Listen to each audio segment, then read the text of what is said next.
પાર્ટીના બે જૂથ વચ્ચેનો જે વિવાદ હતો તે વિવાદમાં પાટીદાર સમાજની યુવતીનો ભોગ લેવાયો છે, જેમાં ભારતીય જનતા પાર્ટીના નેતાઓ સાથે પાટીદાર સમાજની યુવતી છે તેને પણ પોલીસે આરોપી બનાવી હતી અને ત્યારબાદ તેનું પણ સરઘસ કાઢવામાં આવ્યું હતું।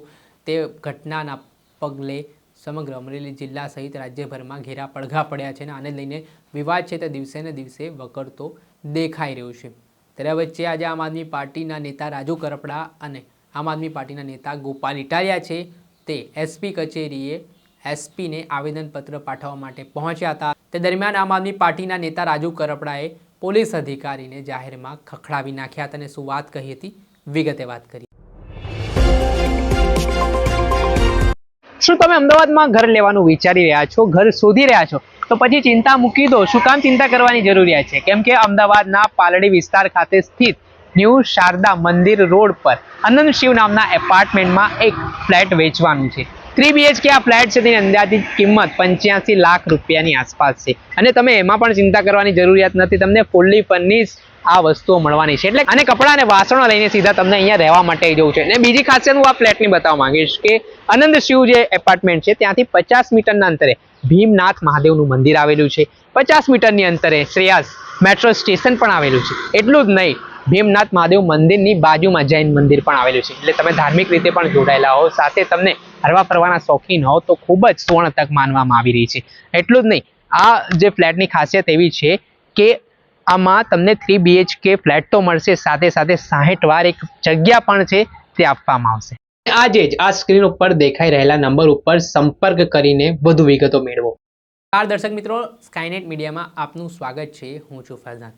વાત કરીએ તો અમરેલી જિલ્લામાં આ દિવસે જે રીતનો ઘટનાક્રમ સર્જાયો છે તેના કારણે ભારતીય જનતા પાર્ટીની શિસ્તતાના ધજાગરા ઉડતા દેખાઈ રહ્યા છે, જેમાં અમરેલી જિલ્લામાં બે જૂથ છે તાલુકા પ્રમુખને લઈને સામે આવી ગયા। એક જૂથે એક નકલી લેટર બનાવીને બીજા જૂથ સામે જે ગંભીર આરોપો કર્યા અને ધારાસભ્ય કૌશિક વેકરિયા સામે પણ જે આરોપો લગાવવામાં આવ્યા તેના જ કારણે રાજકારણ ગરમાયેલું જોવા મળી રહ્યું છે। આ મામલે કૌશિક વેકરિયાએ પોલીસ ફરિયાદ પણ નોંધાઈ હતી અને આ પોલીસ ફરિયાદમાં ભારતીય જનતા પાર્ટીના 3 નેતા સહિત એક યુવતીની પણ ધરપકડ કરવામાં આવી હતી, જેમાં કહેવાય રહ્યું છે કે આ યુવતી પાટીદાર સમાજમાંથી આવે છે અને તે ભાજપના નેતાના ત્યાં કોમ્પ્યુટર ઓપરેટર તરીકે કામ કરતી હતી અને તેનું પણ એફઆઈઆરમાં નામ સામે આવતાની સાથે જ પાટીદાર સમાજમાં ભારે રોષ ભભૂકી ઉઠ્યો છે અને આને જ લઈને વિવાદ વકરવાની શરૂઆત થઈ હતી।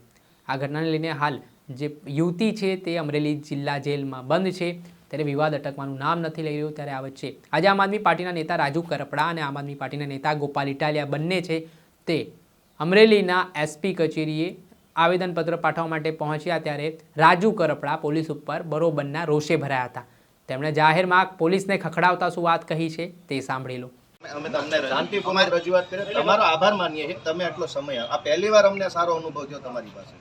બિલકુલ તમારો આભાર માનીએ છીએ સાહેબ। અમારી વાત એવી હશે કે અમારા શબ્દોમાં ક્યાંક કડવાશ દેખાશે, પણ સાહેબ વાસ્તવિકતા જે હશે એ કહેવાની એક આદત અમને પડેલી છે, બરાબર છે।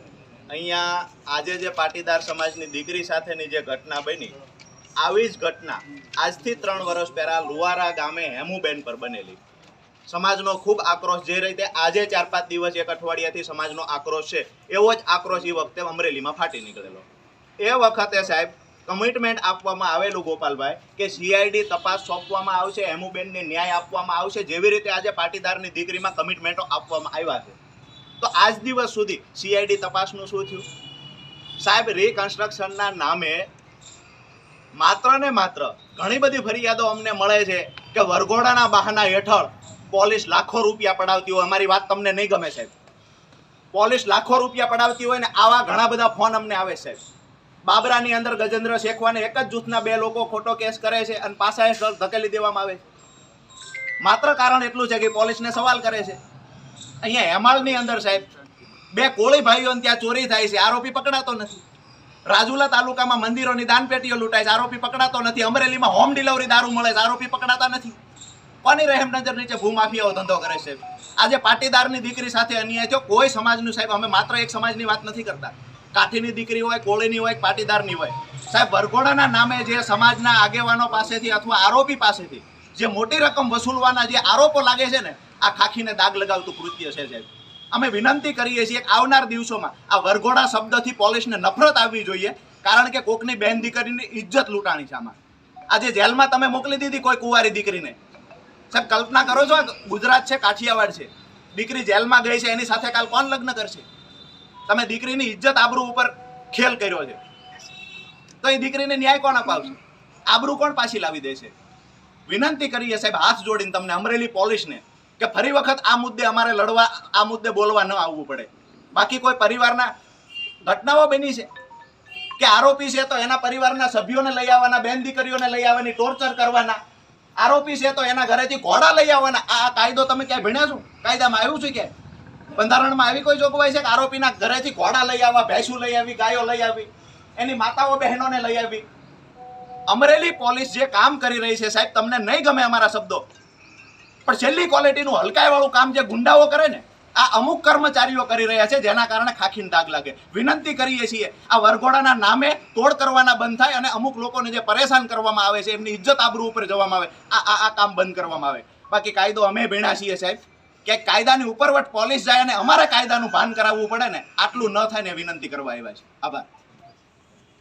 આમ આદમી પાર્ટીના નેતા રાજુ કરપડા તેમના આક્રમક સ્વભાવને જોયા કે જે રીતે તેઓ પોતાની રજૂઆત કરી રહ્યા છે અને જણાવી રહ્યા છે કે ભૂતકાળમાં પણ ઘટનાઓ બની છે જેમાં આવી જ રીતે નિર્દોષ જે મહિલા હતી તેનું નામ પોલીસ દ્વારા સંડોવી દેવામાં આવ્યું હતું અને ત્યારબાદ તેમને હેરાનગતિનો સામનો કરવો પડ્યો હતો અને ત્યારબાદ પોલીસે પોતાની ભૂલ સ્વીકારી હતી અને તે જ કેસ ફરી એકવાર અમરેલી જિલ્લામાં સામે આવ્યો છે, જેમાં એક પાટીદાર સમાજની જે દીકરી છે તેને આ ખોટી રીતે હેરાન કરવા માટે પોલીસે ગુનો નોંધ્યો અને ત્યારબાદ પોલીસ હવે કહી રહી છે કે તેઓનો કોઈ વાંક નથી. તેના જ કારણે હવે વિવાદ વકરવાની શરૂઆત થઈ છે અને જે રીતે રાજુ કરપડા આકરા પાણીએ જોવા મળ્યા છે તેને લઈને પણ અનેક પ્રકારના સવાલો ઉઠ્યા છે.